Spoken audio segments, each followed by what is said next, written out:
In July of 1972, two teenage girls were out hitchhiking for a ride to the beach when a Martin County Sheriff's deputy named Gerard John Schaefer approached them. He told the girls it was dangerous to hitchhike because there were a lot of creeps around. Instead, he offered to meet them the next day and give them a ride to the beach. The next day, Deputy Schaefer met up with the girls again, as he said he would. But this time, he wasn't in uniform, and no longer driving his patrol car.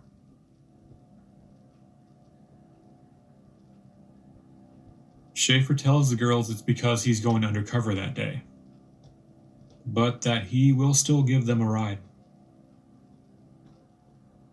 Instead of going to the beach, Schaefer drives the girls to a remote area and puts them in handcuffs, forcing them into the woods. There, the girls come across a tree with two nooses hanging from it. Schaefer forces the girls to balance themselves on the roots of the tree as he tightens the noose around their necks. As the girls stand tied with their necks in a noose, Schaefer proceeds to molest them. After a while, Schaefer tells the girls he's leaving, and that when he returns, one of them would die. Horrifying. But here's the thing. After Schaefer left, those two girls escaped their nooses and ran. When Schaefer returned to the tree and found the girls gone, he realized he was in trouble. He calls his sheriff, Robert Crowder, and tells him he was trying to teach a few girls a lesson and went too far. Sheriff Crowder finds the two girls alive and scared out of their minds. When he hears their story, he realizes this was no simple lesson gone wrong like his deputy had claimed.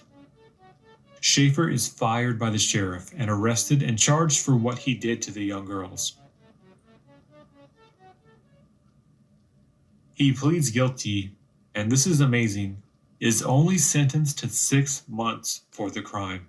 And not only that, but Schaefer was granted a bail extension by the judge, allowing him to take care of the business of helping his wife relocate to Fort Lauderdale before he began his sentence.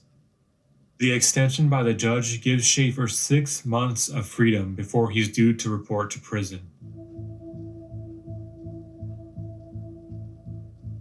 In April of 1973, 4 months after Schaefer reported to prison, 2 men were out collecting rubbish in the undergrowth of a park in St. Lucie County when they discovered something terrible. They find decomposed bodies of 2 girls buried in shallow graves.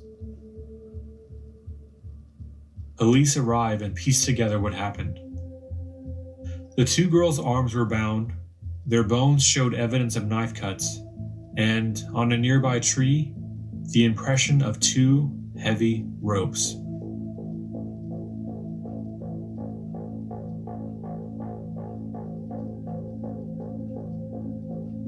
Dental records from the jawbones matched 16 and 17-year-old girls who had gone missing.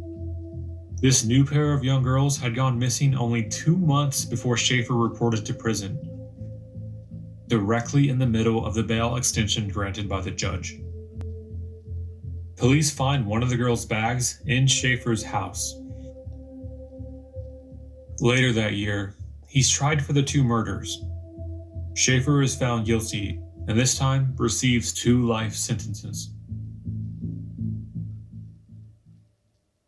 Afterwards, investigators theorized that because of the disturbing pattern in each of Schaefer's crimes, taking girls in pairs, tying them in nooses, that he may have killed others.